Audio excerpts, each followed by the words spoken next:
Hello everyone. Last video में हमने constitution के बारे में पढ़ना स्टार्ट किया था। हमने बेसिक चीज़ें जान ली है कॉन्स्टिट्यूशन के बारे में कि कितने सेशन हुए, कैसे जो कॉन्स्टिट्यूशन असेंबली थी, जो काम जिसे कॉन्स्टिट्यूशन लिखना था, कैबिनेट कैसे मिशन कैसे इंडिया में आया और उन्होंने लोगों को बोला कि तुम अपना संविधान लिख लो, अपना कॉन्स्टिट्यूशन लिख लो। और हम इंडियंस के जो बड़े बड़े नेता थे उन्होंने उस टाइम पे क्या है एक कॉन्स्टिट्यूशन असेंबली का क्या गठन किया और उसके बाद काम होना स्टार्ट हो गया। उसके बाद क्या था, जैसे ही इनके मेंबर आए थे तो उनके एक जगह मीटिंग होती थी, वो सेशन करते थे। उस सेशन में वो डिस्कशन करते थे कि इंडिया के कॉन्स्टिट्यूशन में क्या होना चाहिए क्या नहीं। और उन्होंने क्या किया, जो बाहर विदेशों के जो और देशों ने भी कॉन्स्टिट्यूशन लिख रखे थे उन सबको पढ़ा, उन्होंने पहले सोचा समझा पढ़ा और उन पर डिस्कशन किए। जो भी बात दूसरी कंट्रीज के कॉन्स्टिट्यूशन में अच्छी लगी वो उन्होंने इंडिया के कॉन्स्टिट्यूशन में कर दी। इंडिया का कॉन्स्टिट्यूशन बहुत ही सुंदर लिखा गया था, बहुत ही बढ़िया। अपने बेस पे अपने पार्ट पे उन्होंने बहुत बेस्ट लिखा था कि हमारे जाने के बाद इंडिया ऐसा होगा और ऐसे चलेगा। लेकिन कहीं ना कहीं उसमें भी कुछ कमियां थी और ये चीज उन्हें भी पता है। जो उन्होंने लिखा उसमें कमियां नहीं थी, लेकिन उन्हें ये पता था टाइम टू टाइम चेंज होगा और उसके अकॉर्डिंग क्या है चीजें चेंज होगी। क्योंकि उस टाइम पे टेक्नोलॉजी नहीं थी, इंटरनेट नहीं था, मोबाइल हर घर में नहीं थे। उन्हें ये भी पता था कि टेक्नोलॉजी का प्रोग्रेस होगा तो कुछ चीजें उसमें ऐड की जाएंगी, तो टाइम टू टाइम उसमें चेंज करने की जरूरत पड़ती है और हम चेंज करते भी हैं। तो जो कॉन्स्टिट्यूशन बाकी कंट्रीज से हमें लिया गया, अगर बाकी कॉन्स्टिट्यूशन की मैं बात करूं, बाकी कंट्री के कॉन्स्टिट्यूशन की, ये स्टार्टिंग किसने की, किस कंट्री ने सबसे पहला अपना कॉन्स्टिट्यूशन लिखा था? तो सबसे पहले लिखा था अमेरिका ने अपना कॉन्स्टिट्यूशन सबसे पहले लिखा था। क्यों लिखा था? जैसे ब्रिटेन ने हमारे ऊपर राज किया ना अंग्रेजों ने, ऐसे ही ब्रिटेन उस टाइम पे अमेरिका पे भी हावी था। ब्रिटेन में ने अमेरिका, आज सुपर पावर है अमेरिका, अमेरिका में अपनी 13 कॉलोनीज बना रखी थी, वो उसका उपनिवेश था। मतलब वहां से वो कच्चा माल लाते थे और वहां पे भी ऐसे ही जैसे वो इंडिया में व्यापार करने के हिसाब से आए थे ना, उसी तरीके से वो अमेरिका में भी गए थे।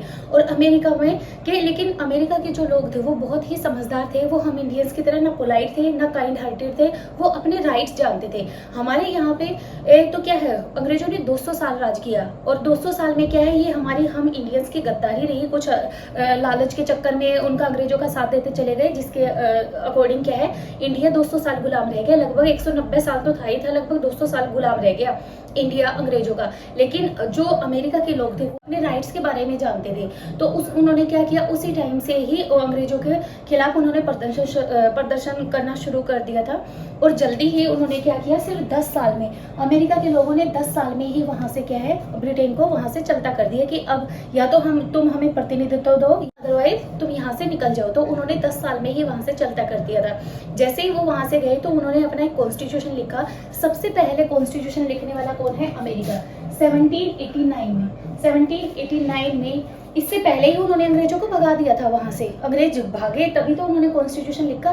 तो उन्होंने बहुत ही पतली, बहुत ही हैंडी बुक है, बहुत पतली बुक है जिसमें बहुत कम पेजेस है। इसमें कुछ लॉ लिखे गए हैं, आर्टिकल्स लिखे गए हैं, जिसके बेस पे उनका आज भी चल रहा है। लेकिन और ये ना इतनी पतली बुक है और इसमें चेंज करने की मुश्किल से 4 या 5 बार चेंज हुआ होगा। लेकिन एक हमारा इंडिया का कॉन्स्टिट्यूशन है, इतनी भारी भरकम सारी इतनी मोटी किताब लिखी गई है। सबसे से अगर मोटा अगर मैं कॉन्स्टिट्यूशन की बात करूँ वो इंडिया का है, सबसे लंबा। लेकिन उसमें भी टाइम टू टाइम चेंजेस होते रहते हैं। इन्होंने सिर्फ 4 से या 5 बार कुछ चेंज किए हैं। और इंडिया के कॉन्स्टिट्यूशन में हमें 75 ईयर्स हुए हैं बस आजाद हुए, लेकिन इस बुक में हम चेंज कितनी बार कर चुके हैं? लगभग 105 टाइम्स, 105 बार हम इस बुक में चेंज कर चुके हैं। तो ये तो था किसका सबसे पहला कॉन्स्टिट्यूशन किसने लिखा था।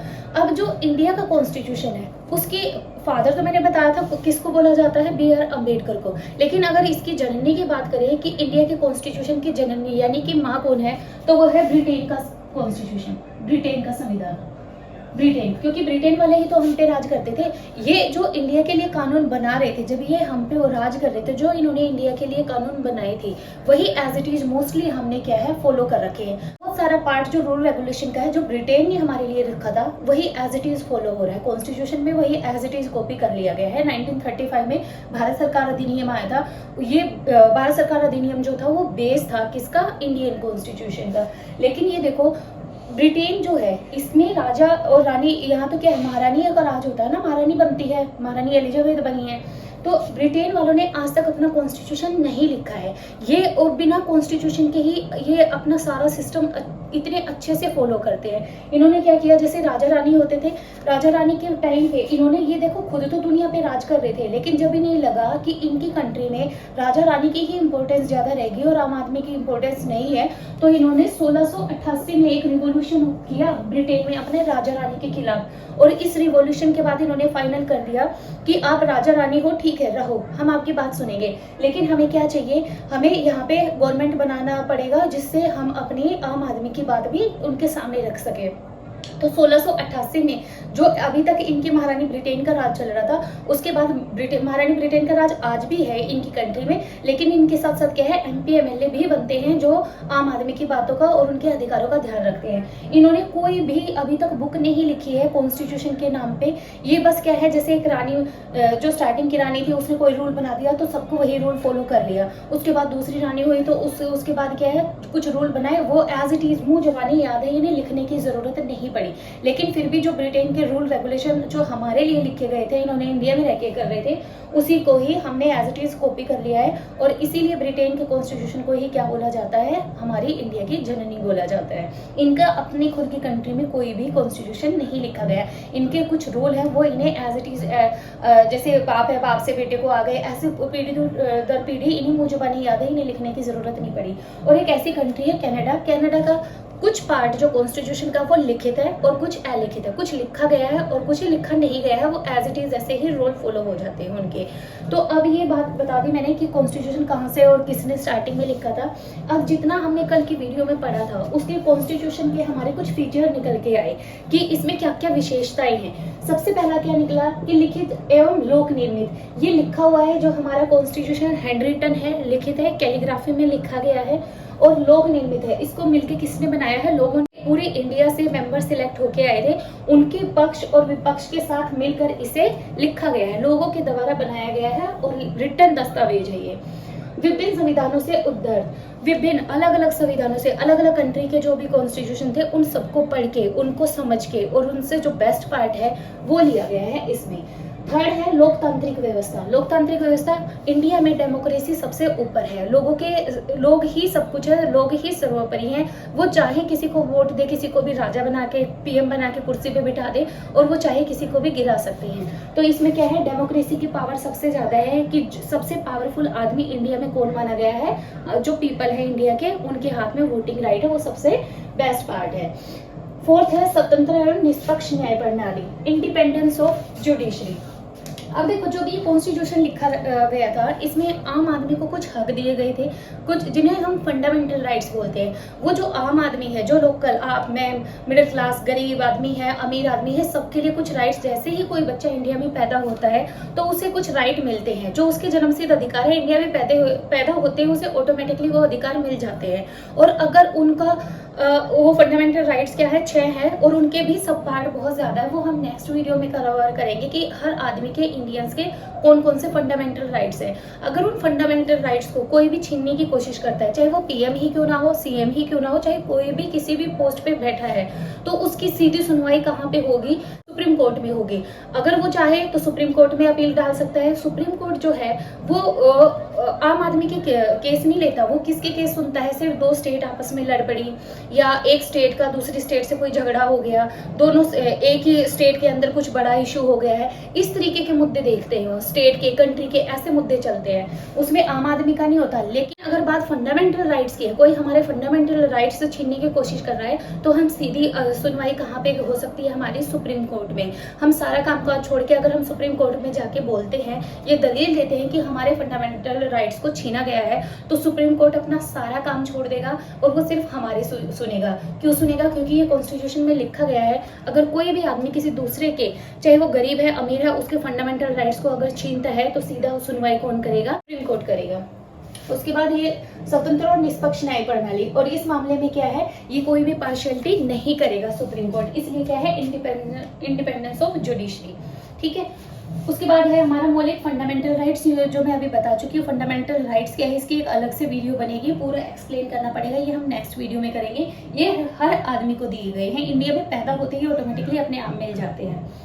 उसके बाद है सर्वाधिक लंबा और विस्तृत संविधान, द मोस्ट कॉम्प्रिहेंसिव कॉन्स्टिट्यूशन, सबसे लंबा कि इसका कॉन्स्टिट्यूशन है, हमारा इंडिया का कॉन्स्टिट्यूशन जो है सबसे लंबा माना गया है। उसके बाद है नम्य और अनम्य मिश्रण। नम्य का मतलब होता है कि इसमें कुछ चेंजेस हो सकते हैं, टाइम टू टाइम हम चेंज करते रहते हैं, इसको चेंज किया जा सकता है कुछ पॉइंट को, लेकिन कुछ पॉइंट ऐसे होते हैं अनम्य, इनको चेंज नहीं किया जा सकता। ये जैसे उस टाइम पे लिखे गए थे वो उन्हें एज इट इज कॉपी करना पड़ेगा, हम उन चीजों को नहीं बदल सकते। अगर कॉन्स्टिट्यूशन की किसी भी लाइन पे, किसी भी वर्ड पे, किसी भी कानून पे अगर कोई भी डिस्प्यूट होता है तो उसकी एक्सप्लेनेशन देने के लिए सुप्रीम कोर्ट आएगा, और सुप्रीम कोर्ट जो फाइनल डिसीजन देगा कि इस लाइन का ये मतलब है वही माना जाएगा। यहाँ पे सिर्फ सुप्रीम कोर्ट डिसीजन ले सकता है। ये पावर किसे दी गई है? सुप्रीम कोर्ट के। किसने दी है? कॉन्स्टिट्यूशन में ये स्पेशली लिखा गया है, इसलिए उस पावर को कोई भी नहीं छीन सकता। कॉन्स्टिट्यूशन में जो लाइन है उसको हम उसके मीनिंग को चेंज नहीं कर सकते, और ये पावर किसी के हाथ में ही नहीं है, ना देश के सीएम में और ना पीएम में। कोई भी उसकी लिखी हुई बात को चेंज नहीं कर सकता। 8th फीचर है हमारा फेडरलिज्म। फेडरलिज्म का क्या मतलब है कि इसमें पावर का बंटवारा किया उन्होंने। उन्हें पता था इंडिया में 2 तरह की पावरें काम करेंगी आजादी के बाद। एक जो सेंटर में सेंट्रल गवर्नमेंट बनेगी उसके हाथ में पावर होनी चाहिए। दूसरा जो स्टेट होगी, अलग अलग स्टेट है ना इंडिया में, 28 स्टेट है इस टाइम पे, तो 28 स्टेट को एक आदमी तो नहीं चला सकता। दिल्ली में बैठा हुआ आदमी केरला के एडमिनिस्ट्रेशन तो नहीं देख सकता। तो उसके लिए उन्होंने डिसाइडेड था कि सीएम बनाए जाएंगे हर स्टेट में जो अपने स्टेट का काम करेंगे। तो अब जो पावर को हाथ में लेने की बात आई तो पावर के ओवर क्या है, लड़ाई भी होगी उनकी। हो सकता है सेंट्रल और स्टेट पावर आपस में पावर को लेके लड़ाई झगड़ा होना शुरू, और ये ऑब्वियसली होता भी, लेकिन वो मरने से पहले ये चीज वो एज इट इज क्या है वो लिस्टें बना के गए हैं कि जो 2 सरकारें काम करेंगी इंडिया में, एक सेंट्रल लेवल पे एक स्टेट लेवल पे, उनकी पावर को भी उन्होंने उसी टाइम डिवाइडेड कर दिया था। वो लिख दिया था कि सेंट्रल गवर्नमेंट इस पे काम करेगी, ये मुद्दे होंगे सेंट्रल गवर्नमेंट के, इन मुद्दों की पावर किसके हाथ में होगी? सेंट्रल के हाथ में होगी, और स्टेट अपने आप क्या डिसीजन ले सकती है। तो ये मुद्दे लिखे गए हैं। देखो जो सेंट्रल लिस्ट बनाई, 3 लिस्टें बनाई उन्होंने। सबसे पहले बनाई सेंट्रल लिस्ट की सेंटर के हाथ में, इस टाइम पे सेंटर में गवर्नमेंट किसकी चल रही है? बीजेपी की। नरेंद्र मोदी क्या है? हमारे पीएम है, तो बीजेपी की सरकार चल रही है। तो सेंट्रल में पावर किसकी है? बीजेपी की है। तो सेंट्रल लिस्ट में जो सेंट्रल गवर्नमेंट है उसके पास 97 मुद्दे थे। पहले स्टार्टिंग में जब लिखा था 97 टॉपिक ऐसे थे कि इन पे सिर्फ सेंट्रल गवर्नमेंट ही अपना डिसीजन ले सकती है, स्टेट के हाथ में उनकी पावर नहीं है। अब इसका मैं एग्जांपल दूं, जैसे ये है मिलिट्री, अगर आर्मी के अपॉइंटमेंट करना है तो आर्मी एक स्टेट की आर्मी थोड़ी होती है कि हरियाणा की अलग है, पंजाब की अलग है। वो पुलिस फोर्स ज्वाइन करवा सकते हैं अपना, उनके अपॉइंटमेंट दे सकते हैं, लेकिन जो आर्मी का है वो पावर किसके हाथ में है? वो सेंट्रल लिस्ट की है। वो सेंट्रल गवर्नमेंट ही फौजियों की भर्ती, आर्मी में भर्ती सेंट्रल गवर्नमेंट ही करेगी, वो उसमें स्टेट का कोई रोल नहीं होता है। हाँ, जाते अलग अलग स्टेट से है, ऐसा नहीं है जैसे एकदम वैकेंसी निकल जाती है, कोई हरियाणा का है, हरियाणा का आदमी बच्चा जो है आर्मी में जाना चाहता है, पंजाब का है, जाओ कोई भी, लेकिन हरियाणा की गवर्नमेंट जो हमारे सीएम मनोहर लाल खट्टर है वो फौज की भर्ती नहीं निकाल सकते। उसके बाद क्या है, पहले जब थे 97 थे, अब कितने टॉपिक हो गए हैं उनके? 100 टॉपिक हो गए हैं। स्टेट लिस्ट, स्टेट के हाथ में क्या पावर है? पहले जो टॉपिक स्टेट के दिए गए थे 66 ऐसे टॉपिक थे जिनकी पावर किसके हाथ में थी? डायरेक्ट स्टेट लेवल के हाथ पे थी, लेकिन अब इसके कम होके कितने हो गए हैं? 61 हो गए हैं। देखो स्टेट की पावर को घटा के अगर किसी कोई स्टेट है उसके हाथ में पावर है, अगर सेंट्रल गवर्नमेंट चाहे तो इसकी पावर को, स्टेट लिस्ट की पावर को सेंट्रल को दिया जा सकता है, लेकिन सेंट्रल की कोई पावर को स्टेट को नहीं दिया जा सकता। क्लियर हो गया कि अब स्टेट लिस्ट में कैसे है? स्टेट लिस्ट में अगर मैं एग्जांपल दूं, जैसे टीचर की वैकेंसी है, अब हरियाणा में गवर्नमेंट स्कूलों में कितने टीचर की जरूरत है, ये सेंट्रल गवर्नमेंट को क्या जरूरत है इनकी वैकेंसी निकालने की? तो वो क्या करेगी? हरियाणा गवर्नमेंट सोचेगी कि मेरे स्कूलों में इतने टीचर्स की कमी है, तो वो टीचर्स की वैकेंसी निकालेगी। यूपी में है, यूपी का सीएम सोचेगा, तो पंजाब है तो पंजाब का सीएम सोचेगा उसे कितने टीचर्स की जरूरत है, वहां के लोग सोचेंगे। ऐसी पावर किसके हाथ में दी गई है? स्टेट के, कि अपने अकॉर्डिंग वो अपने डिसीजन ले सकती है कई मुद्दों पे। वो मुद्दे कौन? पहले कितने थे? 66, अब कितने हो गए हैं? इसके कम कर दिए हैं, 61 हो गए हैं। उसके बाद है कॉन्ग्रुएंट लिस्ट। कॉन्ग्रुएंट लिस्ट क्या होती है? इसमें ये दोनों मिलकर काम करेगी, सेंट्रल गवर्नमेंट भी काम करेगी और स्टेट गवर्नमेंट भी काम करेगी। अब इसका एग्जांपल क्या है? जैसे एजुकेशन भाई ऐसा है कि अकेली स्टेट भी नहीं दे सकती और अकेली सेंट्रल गवर्नमेंट भी नहीं दे सकती, तो इस पे दोनों मिलके काम करेंगे। आपने देखा होगा हरियाणा में भी क्या है, एक सीबीएसई के स्कूल है और एक क्या है? एचबीएसई के। ठीक है, तो इस तरीके से एजुकेशन का काम दोनों मिलके करेंगे, क्योंकि इंडिया की पॉपुलेशन बहुत ज़्यादा है, तो दोनों मिलके काम करेंगे तो ही पूरी एजुकेशन को हम फैला सकते हैं इंडिया के कोने कोने में। क्लियर हो गया? ये लिस्ट 3 लिस्टें हैं कॉन्स्टिट्यूशन में। ये क्या है? Distribution of power. ये वो करके गए हैं ये मुद्दे। अब इसका मुद्दा इसे दिया जा सकता है, लेकिन इसका इसको नहीं दिया जा सकता। क्लियर हो गया ये? अब उसके बाद है 9 है हमारा parliamentary form of government. Parliamentary form of government क्या होती है? तो 2 तरह की पार्लियामेंट होती है, एक सेंट्रल लेवल पे और दूसरी क्या होती है? स्टेट लेवल पे। सेंट्रल लेवल पे क्या होता है? सेंट्रल लेवल में क्या होती है? जो लोकसभा होती है। लोकसभा में क्या होंगे? हमारे पीएम, जितने भी एमपी एमएलए चुन के जाते हैं, होम मिनिस्टर वगैरह, वो सारे किसमें है? लोकसभा में। और लोकसभा क्या है? पूरे देश के लोगों का भलाई के लिए काम करेगी, उनके लिए कानून बनाएगी, और ये पूर्ण रूप से जिम्मेदार है हर अपनी पॉलिसी के लिए। अगर ये कोई भी काम करते हैं, कोई भी कानून बनाते हैं, तो ये पूरी तरह से रिस्पॉन्सिबल क्या है? उस कानून के। अगर वो कानून अच्छा है तो बहुत अच्छी बात है, लेकिन अगर उसमें कुछ कमियां हैं तो इनकी रिस्पॉन्सिबिलिटी है उसे ठीक करें, और उसे इंडिया में लागू करने से पहले उसमें जो भी कमियां हैं या उनसे पब्लिक खुश है या नहीं है, जैसे अभी किसान आंदोलन हुआ था, किसान उसमें फेवर में बिल्कुल भी नहीं थे कि ये लॉ बन जाए। तो इस तरीके क्या है, जो लोकसभा है सेंट्रल लेवल पे, जो लोकसभा में बैठेंगे, और ये पूरी तरह से रिस्पॉन्सिबल है, हर आदमी के प्रति जिम्मेवारी है इनकी बैठने की। दूसरे है स्टेट लेवल पे। स्टेट लेवल पे भी क्या होती है? जैसे हरियाणा, पंजाब, इनमें क्या है? अपनी अपनी विधानसभा है, अपनी अपनी विधानसभा है। यहाँ से मेंबर चुन के जाते हैं, विधानसभा में बैठते हैं और अपनी स्टेट के अच्छे काम कर, अपनी स्टेट के प्रोग्रेस के लिए ये बात करते हैं। यहाँ पे लोकसभा में जब बैठेंगे तो ये पूरे इंडिया की बात करेंगे, हर स्टेट के एमपी एमएलए वहां पे जाके बैठते हैं, डिस्कशन करते हैं किसी बात पे। लेकिन यहाँ पे है अपने अपने जो विधानसभा बनी हुई है अपने स्टेट की, उसमें जाएंगे और अपनी स्टेट के बारे में, ये प्रोग्रेस के बारे में सोचेंगे, स्टेट लेवल पे और सेंट्रल लेवल पे। अब है हमारा 10th क्या है? डीपीएसपी। डीपीएसपी का क्या मतलब है? Directive principle of state policy. इसका क्या मतलब है? ये जो चीज है हमारे इंडियन कॉन्स्टिट्यूशन में 2 चीजें हैं आम आदमी के लिए। एक, जो हमारे फंडामेंटल राइट्स है उनकी सुनवाई कहाँ होगी? सीधे सुप्रीम कोर्ट में होगी। एक है directive principle of state policy.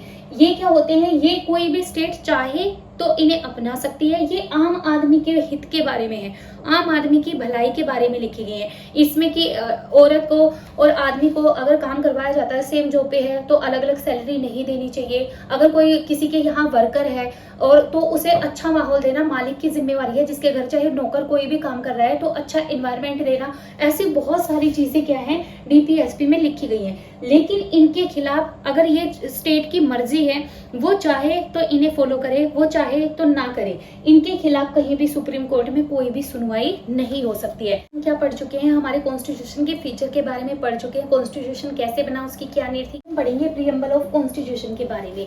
Preamble of constitution क्या होता है? जैसे एक बुक होती है, उसका जो फर्स्ट पेज होता है, उसका इंट्रोडक्शन, हमें पूरी बुक के बारे में इंफॉर्मेशन हो जाती है कि इसमें कितने चैप्टर हैं, किस चैप्टर में क्या है, ये सारे हमें उसका स्टार्टिंग का इंडेक्स देखते ही पता लग जाता है। इसीलिए हमारे कॉन्स्टिट्यूशन का जो प्रियम्बल है, जो प्रस्तावना है, जो स्टार्टिंग का पेज है, वो क्या है? एज ए इंट्रोडक्शन है, किसकी? कॉन्स्टिट्यूशन की पूरी इंट्रोडक्शन मिल जाती है। हमारे प्रियम्बल में कुछ 5 वर्ड लिखे हुए हैं, जिन 5 वर्ड का मतलब हर इंडियंस को पता होना चाहिए कि इनका क्या मतलब है प्रियम्बल में जो लिखा गया है। सबसे पहले है हमारा प्रभुत्व संपन्न। प्रभुत्व संपन्न का क्या मतलब होता है? इसका मतलब है कि जो कॉन्स्टिट्यूशन लिखा जा रहा था उस टाइम पे वर्ल्ड में 2 पावर सबसे ज्यादा थी, एक यूएसए और दूसरा था यूएसएसआर। ये दोनों बहुत ही पावरफुल कंट्री थी उस टाइम पे, ये आज भी बहुत पावरफुल है दोनों।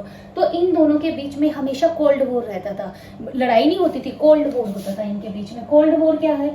चुपचाप होके लड़ना, बिना मार काट के लड़ाई करना, बिना गोली के, बिना बारूद के। कैसे? जैसे यूएसएसआर ने मान लो टेक्नोलॉजी में कुछ बना लिया, तो यूएसए को पता लग गई, तो यूएसए भी सेम टेक्नोलॉजी अपना के कुछ ना कुछ नया इन्वेंशन कर देता था। इनमें टेक्नोलॉजी की जो वॉर थी वो चलती थी हमेशा ही। अगर कोई भी यूएसएसआर का साथ देता था कोई भी कंट्री, तो यूएसए उससे चिढ़ जाता था और यूएसए उस कंट्री को परेशान करता था। अगर कोई यूएसए की तरफ जाता था तो यूएसएसआर उसे परेशान करता था। तो अब इंडिया के सामने ऐसी दिक्कत थी कि ये दोनों ही सुपर पावर है। अब वो ना तो, और हमारे जो अगर इंडिया के मैं रिश्ते देखूं, रिलेशन यूएसएसआर के साथ हमारे रिलेशन बहुत अच्छे रहे स्टार्टिंग से। हमारा कदम कदम पे साथ किसने दिया है? यूएसएसआर ने दिया है। अब यूएसए जो कि सुपर पावर है, तो इससे पंगा लेना भारी पड़ जाता है इंडिया को, क्योंकि इंडिया अभी नया नया आजाद होने की कगार पे था। कॉन्स्टिट्यूशन लिखा जा रहा था, और उसमें ही यूएसएसआर को यूएसए को अगर हम अपने खिलाफ कर लेते हैं या इसकी बात नहीं मानते हैं तो क्या हमारे लिए बहुत बड़ी दिक्कत थी। तो ये बहुत सोचा समझा गया। अब दिक्कत ये थी, ये किस यूएसए वाले किस सोच के हैं, ये पूंजीवादी सोच के हैं, और ये कैसे हैं, ये समाजवाद सोच के हैं। इनकी जो अर्थव्यवस्था है वो पूंजीवादी है, यूएसएसआर की जो है समाजवादी है। अब इंडिया क्योंकि गरीब कंट्री है, पुअर कंट्री है, तो हम पूंजीवाद को तो अपना ही नहीं सकते, और समाजवाद क्या है, इंडिया को समाजवाद ही अपनाना था। तो ये दोनों दिक्कत थी कि अगर हम इसको समाजवाद अगर अपनी अर्थव्यवस्था अपना लेते हैं तो ये हमसे नाराज हो जाएगा, और अगर पूंजीवादी करने हैं तो इंडिया तो पुअर कंट्री, हम पूंजीवादी अपना ही नहीं सकते। तो ये डिसीजन लिया गया कि हम दोनों का मिक्सचर करेंगे।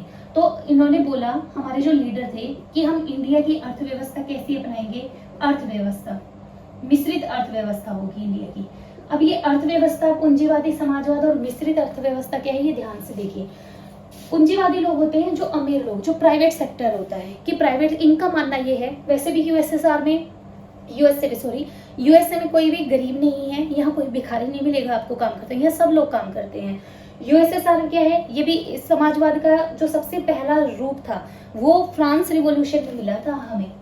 1798 में फ्रांस रिवॉल्यूशन हुआ था, यहाँ से समाजवाद और भाईचारे और बंधुत्व की भावना, ये तीन वर्ड कहाँ से मिले हमें, फ्रांस रिवॉल्यूशन हुआ था। फ्रांस में किसानों ने अपने राजा को मार दिया था, और उसके बाद किसानों ने वहां अपनी गवर्नमेंट बनाई थी, और उस गवर्नमेंट ने काम किया था किस पे, समाजवाद और भाईचारे और बंधुत्व पे। तो ये तीन वर्ड फ्रांस रिवॉल्यूशन के दिए हुए हैं, तो ये समाजवाद में है। अब मैं पूंजीवादी के बारे में बता रही थी। पूंजीवादी का मतलब है कि जितने भी रिसोर्सेज हैं जिनसे इनकम होती है सरकार की, यूएसए का मानना है कि उन्हें सारे अमीर के हाथों में दे देना चाहिए। जैसे हमारे देश में अगर अंबानी अडानी है, अगर सारे रिसोर्सेज जिनसे इंडिया की इनकम होती है वो सारे ही अगर हम इन दोनों के हाथ में दे दें तो ये तो मालिक बन के बैठ जाएंगे इंडिया में, फिर ये गरीबों के बारे में क्यों सोचेंगे, क्योंकि वो इनकी पर्सनल प्रॉपर्टी हो जाएगी।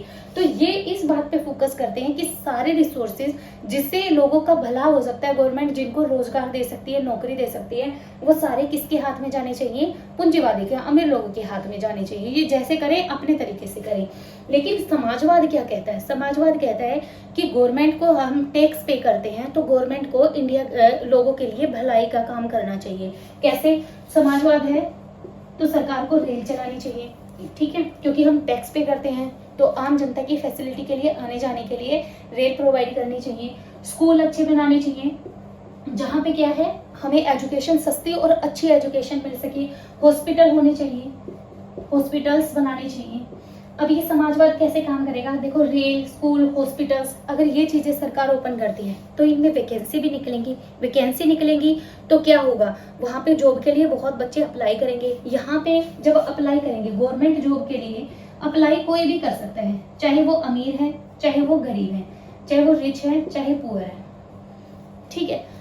तो अगर मान लो कोई एक बच्चा गरीब है, बहुत गरीब है, उसके पेरेंट्स उसे जैसे तैसे, क्योंकि गवर्नमेंट अगर हमें अच्छे स्कूल प्रोवाइड करवा रही है तो वो बच्चा, उसे इक्वल मौका मिला है स्कूल में पढ़ने का गवर्नमेंट ने, क्योंकि उसे बहुत ही फ्री एजुकेशन दी है। तो अगर कोई भी गरीब बच्चा पढ़ लिख के मेहनत करके और गवर्नमेंट जॉब लग जाता है, उसकी पर्सनैलिटी कैसी है, चाहे उसे बोलना आता है कि नहीं आता है तरीके से, उसने अच्छे कपड़े पहने हैं कि नहीं पहने हैं, उसके कपड़े फटे हुए हैं, ये कोई मायने नहीं रखता गवर्नमेंट जॉब में। गवर्नमेंट जॉब में सिर्फ पढ़ाई देखी जाती है, पेपर पास हुआ कि नहीं हुआ, उसके बेस पे क्या है गवर्नमेंट जॉब मिल जाती है। मेहनत करनी पड़ती है। अगर कोई बच्चा सिर्फ पढ़ाई में अच्छा है तो वो पढ़ के लायकियत के दम पे जॉब ले सकता है, और अगर उसे एक बार जॉब मिल गई तो आगे आने वाले उसके बच्चे, उसके सातों पीढ़ियां बदल जाएंगी एक गवर्नमेंट जॉब से। अब वही बात अगर मैं पूंजीवाद पे करूं, पूंजीवाद में क्या है, सारे रिसोर्सेज जो क्या हैं सारे प्राइवेट सेक्टर में चले गए। अब प्राइवेट सेक्टर वाला आज भी देख लो, प्राइवेट सेक्टर में जब हम जॉब के लिए जाएंगे, अगर किसी ने अच्छे से कपड़े नहीं पहने हो, बालों में कंघी ना कर रखी हो, जिसकी पर्सनैलिटी दिखने में अच्छी ही नहीं है, पहला ही फर्स्ट इंप्रेशन प्राइवेट सेक्टर में जॉब लेने का क्या होता है, पर्सनैलिटी को देखते हैं, क्वालिफिकेशन वगैरह सब कुछ बाद में देखते हैं कि उस बच्चे को, जो बच्चा इंटरव्यू के लिए आया उसके कपड़े कैसे हैं, उसने कॉम वगैरह कैसे किए, दिखने में कैसा है, उसे वो बैठा कैसे है, उसकी पर्सनैलिटी पर्सनैलिटी कैसी है, सबसे पहले इन चीज़ों से जज किया जाता है। अब एक किसान है, उसको खेत में काम करता है, और गांव के जो लोग हैं, वहाँ गांव के लोग जो किसान है वो अपने बच्चों को बहुत महंगे स्कूल में नहीं पढ़ा सकते, और ना ही उनकी बात में वो इंग्लिश झलक पाती है, और ना वो बहुत अच्छे स्कूल में उन्हें भेज पाते हैं, जिसकी वजह से क्या है, प्राइवेट सेक्टर में गरीब फैमिली के बच्चे हैं वो प्राइवेट सेक्टर में जॉब ले ही नहीं पाएंगे, और नहीं ले पाएंगे तो जो गरीब है वो गरीब होता जाएगा, और जो अमीर है वो अमीर होता जाएगा। इसलिए हमारे लिए बहुत जरूरी है कि समाजवाद को हम अपनाएं। अगर ये सारी चीजें प्राइवेट कर दी गई तो यहाँ पे गरीब आदमी और मिडिल क्लास फैमिली के बच्चों को पहुंचना बहुत मुश्किल हो जाएगा, जिसकी वजह से वो क्या है, गरीब बनते रह जाएंगे। अब जो हमारी पहले तो समाजवाद की मिश्रित अर्थव्यवस्था थी, लेकिन अब धीरे धीरे, क्योंकि अब हमारे देश में रेल जो है वो भी प्राइवेट सेक्टर में जा चुकी है, जो स्कूल हैं वो भी धीरे धीरे, अभी देखा आपने हरियाणा के बहुत सारे स्कूल ऐसे हैं जो प्राइवेट से, मॉडल संस्कृति स्कूल जो धीरे धीरे प्राइवेट स्कूल बन जाएंगे, उनमें फीस लगना शुरू हो गई है। तो अगर ये सारी चीजें अगर प्राइवेट हो गई तो इनमें वैकेंसी निकलना बंद हो जाएगा, और जो वैकेंसी निकलेंगे वो प्राइवेट सेक्टर वाले इनकी वैकेंसी निकालेंगे, वही इन्हें जॉब देंगे, और यहाँ पे जॉब उसे ही मिलेगी जिसकी पर्सनैलिटी अच्छी है और जो अच्छी फैमिली से बिलोंग करता है, जो लुक वाइज अच्छा है। तो ये लगा लो, जो गरीब तबके के बच्चे जो सिर्फ पढ़ने के दम पे आगे बढ़ जाते थे वो आगे नहीं बढ़ पाएंगे अगर हमारी अर्थव्यवस्था कैसी हो गई, पूंजीवादी। अब क्योंकि ये सारी चीजें इंडिया में प्राइवेट सेक्टर की तरफ जा रही है, तो हमारी अर्थव्यवस्था मिश्रित से धीरे धीरे किस तरफ जा रही है, पूंजीवाद की तरफ जा रही है। क्लियर हो गई ये चीज? तो इसका मतलब क्या है, प्रभुत्व संपन्न, कि हम अपने मालिक खुद रहेंगे, हम किसी भी बाहर की कंट्री से पूछ के अपने देश के फैसले नहीं लेंगे, ना हम यूएसए से पूछेंगे ना हम यूएसएसआर से पूछेंगे, इन दोनों का मिक्सचर रखेंगे हम। फिर है सेक्युलर स्टेट, धर्मनिरपेक्ष। इसमें क्या है, देखो इंडिया में हिंदू, मुस्लिम, सिख, ईसाई, बौद्ध, पादरी, हर तरीके के लोग रहते हैं। ये इंडिया जो है हिंदू राष्ट्र नहीं है, और हिंदू राष्ट्र बनना भी नहीं चाहिए था, क्योंकि इंडिया में जो है बहुत सारे धर्म हैं। अगर इसे हिंदू राष्ट्र बना दिया जाए तो क्या है, बाकी धर्मों की तो वैल्यू ही खत्म हो जाएगी, और यहाँ पे क्या है, फिर दंगा फसाद ये चीजें बहुत हो जाएंगी। तो ये डिसीजन लिया गया, क्योंकि इंडिया में बहुत सारे धर्म हैं, इसलिए इंडिया का अपना कोई भी धर्म नहीं होगा, इसलिए इसे क्या घोषित कर दिया, सेक्युलर स्टेट घोषित कर दिया।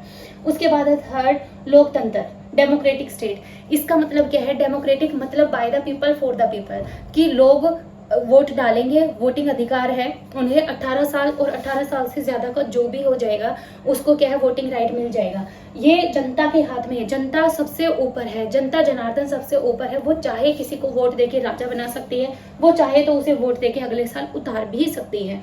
तो ये डेमोक्रेटिक स्टेट है, सारी पावर किसके हाथ में दी गई है, जनता के हाथ में दी गई है।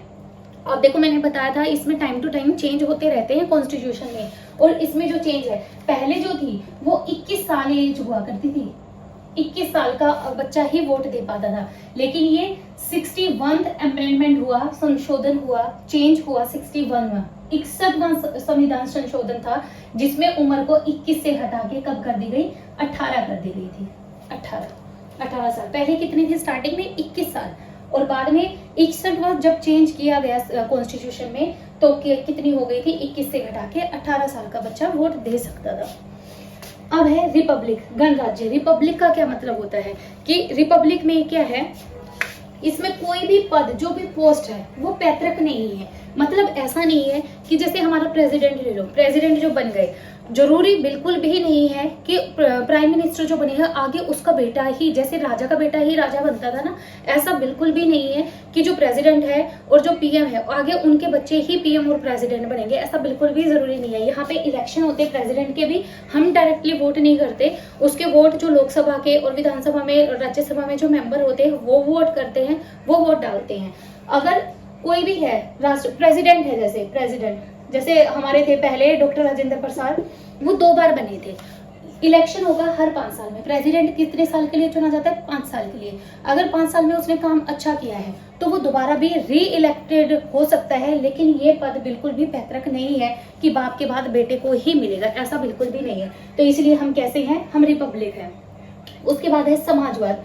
समाजवाद अभी मैंने एक्सप्लेन किया था कि समाजवाद क्या जरूरी है, जो क्योंकि ये प्रीएम्बल में लिखे गए हैं, और मैंने स्टार्टिंग में बताया था अभी कि हम कॉन्स्टिट्यूशन में लिखी हुई बात को हम चेंज नहीं कर सकते। अब समाजवाद का और पूंजीवाद का मैंने एग्जांपल दिया, उसमें तो मैंने बताया आपको कि धीरे धीरे हमारी स्टेट किसकी तरफ जा रही है, मिश्रित से पूंजीवाद की तरफ जा रही है, समाजवाद तो रह ही नहीं जाएगा। तो अगर ये समाजवाद यहाँ पे लिखा गया है, समाजवाद यहाँ पे लिखा गया है और इसे हम चेंज नहीं कर सकती हमारी गवर्नमेंट, तो लेकिन फिर भी चेंज हो रहा है। वो क्यों हो रहा है? क्योंकि ये जो समाजवाद वर्ड है और जो धर्मनिरपेक्ष है, ये 3 वर्ड ध्यान से देखो, धर्मनिरपेक्ष, समाजवाद और अखंडता, ये 3 वर्ड स्टार्टिंग के कॉन्स्टिट्यूशन में नहीं थे, प्रियम्बल में नहीं थे।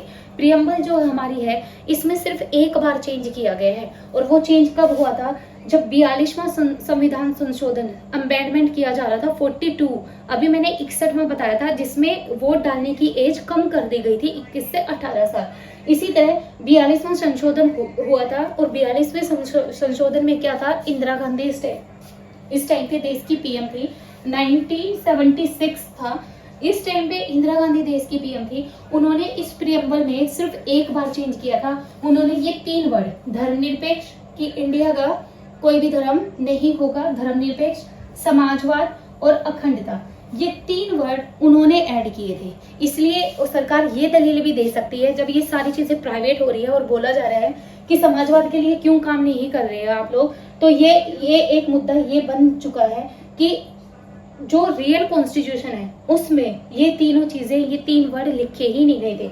अब सरकार चाहे तो धर्मनिरपेक्ष, ये सारे धर्मों को छोड़ के एक धर्म को हिंदू राष्ट्र बनाने पे अड़ सकती है, समाजवाद को हटा के पूंजीवाद की तरफ जा सकती है। तो ये चीजें जो हैं, ये क्योंकि ये चेंज करके लिखी गई हैं दोबारा, ये जो ओरिजिनल कॉन्स्टिट्यूशन था ये उसमें नहीं थी। तो ये 5 वर्ड जानना हमारे लिए बहुत जरूरी था, ये मैंने आपको एक्सप्लेन कर दिया। अब इसके फीचर क्या थे, और इसमें इसके प्रियम्बल के जो ये 5 वर्ड है इनके बारे में मैंने एक्सप्लेन कर दिया। आई होप आपको ये सारी चीजें क्लियर हो गई होंगी। Thank you very much.